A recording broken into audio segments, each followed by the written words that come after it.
Bom dia.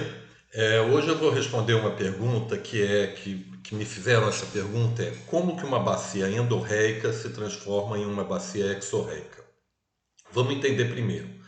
Bacia hidrográfica exorreica são todas as bacias que vertem diretamente, né, ou via caindo em bacias principais para o mar, para os oceanos.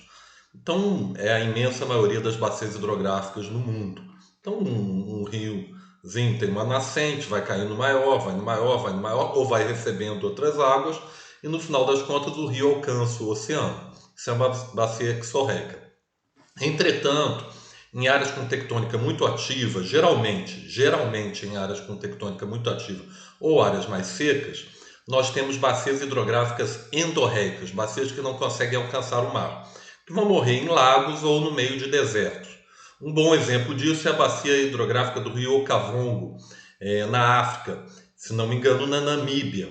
É uma grande bacia hidrográfica, mas que vai penetrando no deserto e os rios ali acabam formando um pântano, né? E a água e o deserto acaba drenando e você não alcança o oceano. Então essa bacia hidrográfica é uma bacia hidrográfica endorreica.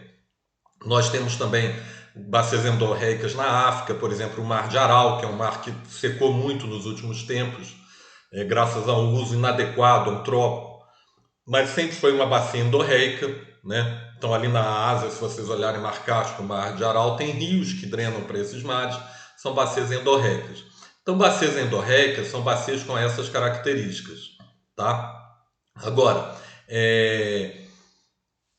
como uma bacia endorreica pode se virar exorreica? Porque a gente sabe que existem os processos de rearranjo de drenagem.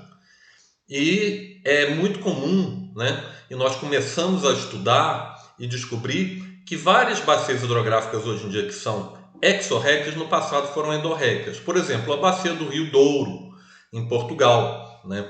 Já se descobriu que houve fases de endorreísmo. Hoje ela está toda ligada ao mar, né? Deságua no mar na cidade, na belíssima cidade de Porto, em Portugal, mas ela foi endorreica no passado.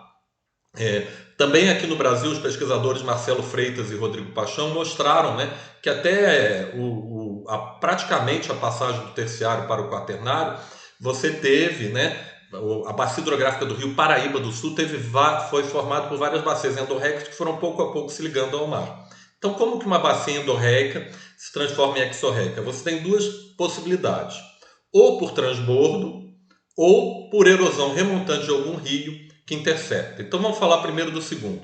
Imagina, né, um processo típico de rearranjo de drenagem, onde uma cabeceira de um rio vai erodindo a remontante e intercepta um rio.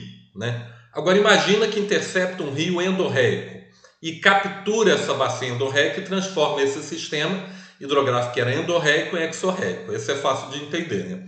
Mas existe também o processo de transbordo, o overspill, que seria o quê? Você imagina que uma bacia endorreica você está levando água e sedimento para um lugar fechado.